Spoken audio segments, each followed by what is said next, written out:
אני יודעת מהניסיון שלי כמה מעבר יכול להיות מורכב, גם כשהכל נראה בסדר. ובגלל זה פתחתי את העוגן הקהילתי הזה. ורציתי לשתף אתכם היום אחד מהימים הראשונים שלנו כאן בהולנד, שהיה בשבילי מורכב ומעניין. זה היה ממש, בחודש וחצי הראשון שלנו בהולנד, גרנו באמסטרדם באופן זמני. אז הבן שלי היה בן 5, היום הוא בן 12. אז הוא בן 5, ומי שיש לו ילדים יודע מתחיל בית ספר. הוא נכנס לבית ספר הולנדי לחלוטין רגיל, הוא לא דיבר מילה בהולנדית, גם הוא וגם אני היינו מאוד נרגשים ומודאגים. ויום לפני הביקור הראשון בבית ספר, הראש שלי היה מלא במחשבות מבועלות. כלומר, מאוד פחדתי והרגשתי שאני חייבת משהו לייחס בו, משהו שהרגיע אותי. ומצאתי, בזמנו נורא אהבתי לראות TED Talks, ומצאתי סרטון שדיבר על כמה חשוב לסמוך על אנשי מקצוע ולתת להם לעשות את העבודה שלהם.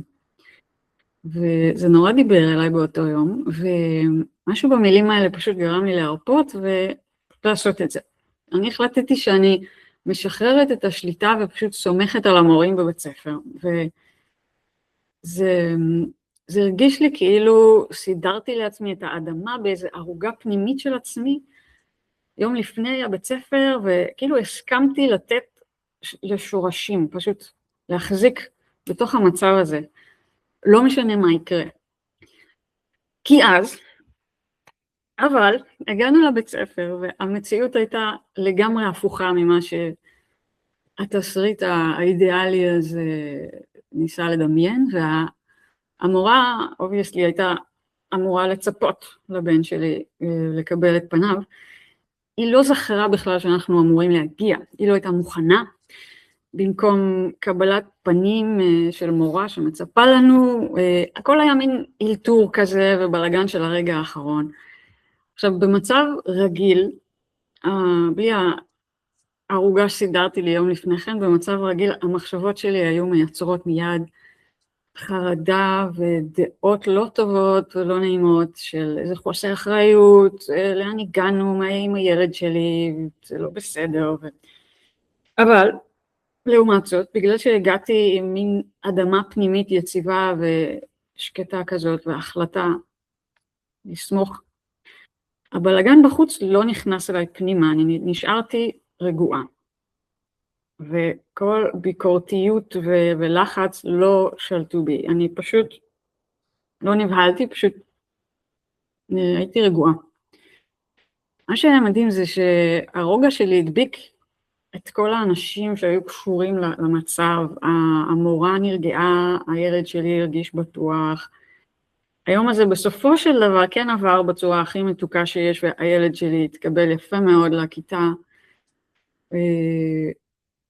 ואותו יום היה בשבילי אחת מהדוגמאות הבולטות בחיים, שיש איזשהו חוסן בחיים בכלל, ברילוקיישן, שלא כלול לנסיבות בחוץ. לא צריכים שהן יהיו מושלמות בהכרח, כדי לפגוש את המציאות כמו שהיא, עם שקט פנימי.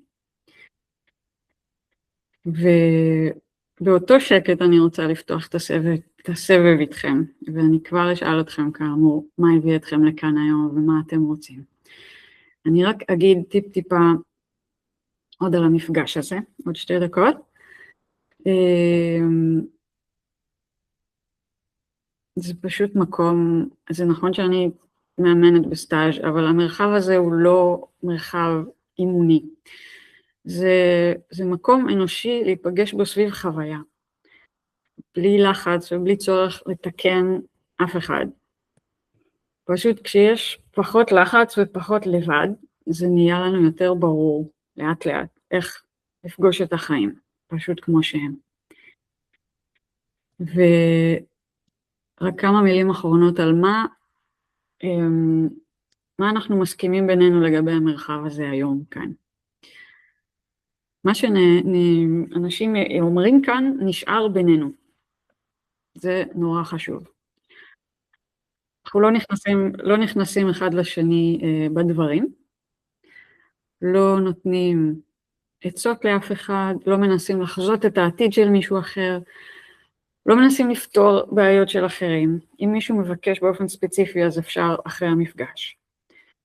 וזה לא מקום לוויכוחים או לניסיונות לשכנע אחד את השני, אנחנו ממש פה רק בשביל להקשיב, לא בשביל להחליט מה נכון, מה לא נכון. כל מה שעולה פה הוא פשוט מה שמישהו מרגיש כרגע.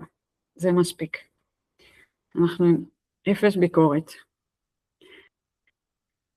ואני הזמנתי אתכם לתוך המפגש הזה בלי צורך להתכונן, ושום דבר פה לא נכון, לא נכון. מוזמנים לשתף, מוזמנים רק להקשיב, פשוט להביא את מה שחי אצלכם עכשיו, הכל סבבה. ועכשיו אני ממש פונה אליכם, תגידו מי רוצה לדבר ראשון.